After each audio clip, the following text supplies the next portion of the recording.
In 1936, during the worst drought in American history, fields of corn turned to dust. Wheat failed. Livestock starved. Entire towns collapsed under something later called the Dust Bowl. But in scattered pockets across the Great Plains, one crop survived. It didn't need daily rain. It didn't need rich soil. And it didn't panic when the sky stopped cooperating. For nearly 3 months, it waited. And when the rains finally returned, it grew. That crop was sorghum. And today, as drought spreads across the American West, as grocery prices climb, as water becomes more expensive than ever, almost nobody is talking about it. Why? Across the United States, water shortages are becoming normal. California reservoirs shrink every summer. Texas experiences record-breaking heat. The Midwest faces unpredictable rainfall.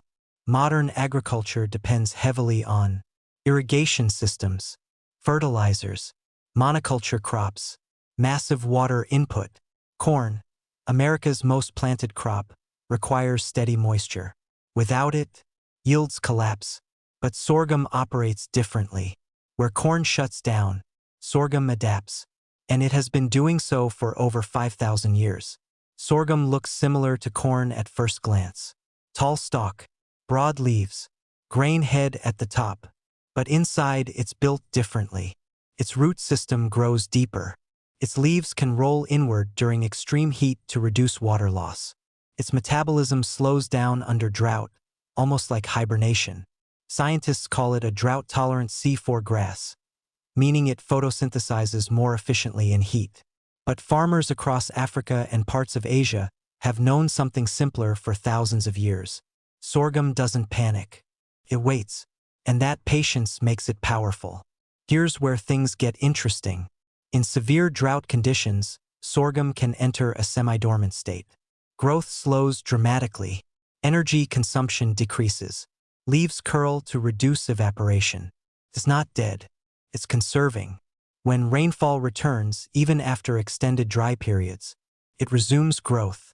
Corn cannot do this. Most modern commercial crops cannot do this. And in a world of climate instability, that difference matters. Now let's talk numbers. An acre of sorghum can produce thousands of pounds of grain. The grain is gluten-free, high in fiber, rich in antioxidants, contains protein comparable to other major grains, can be turned into flour, syrup, animal feed, biofuel, porridge, bread. In fact, globally, sorghum feeds over 500 million people. Yet in the US, most of it goes to livestock feed. Why isn't it on grocery shelves like rice or wheat? That's where economics enters the story. Modern agriculture favors predictability. Corn and soy dominate because they are heavily subsidized. Infrastructure is built around them. Processing plants are optimized for them. Global trade is structured around them. Sorghum doesn't require as much fertilizer. It doesn't demand as much irrigation. Can grow in poorer soil. From a resilience perspective, that's incredible. From an industrial profit perspective, less input dependency often means smaller margins for large supply chains. So sorghum remains in the background. Not banned, not illegal, just overshadowed. During the Dust Bowl of the 1930s, many farmers switched to sorghum varieties. Stabilized yields when wheat failed. In Africa's Sahel region, sorghum has sustained communities through recurring drought cycles for centuries. It's one of the oldest cultivated grains in human history. Empires rose on wheat. Civilizations endured on sorghum. And now, with climate patterns shifting again, history may be repeating itself. Here's the part most people don't realize. Sorghum is surprisingly accessible. It grows well in hot climates, moderate soil quality, areas with irregular rainfall. It requires warm soil to start, basic spacing, minimal watering once established. Some varieties mature in about 90 to 120 days. There are even sweet sorghum varieties that produce syrup, once common in the American South. Imagine a backyard crop that tolerates neglect and still produces grain. That's not fantasy. That's sorghum. Food security is no longer a distant issue. It's visible. Rising grocery costs, water restrictions, global supply disruptions.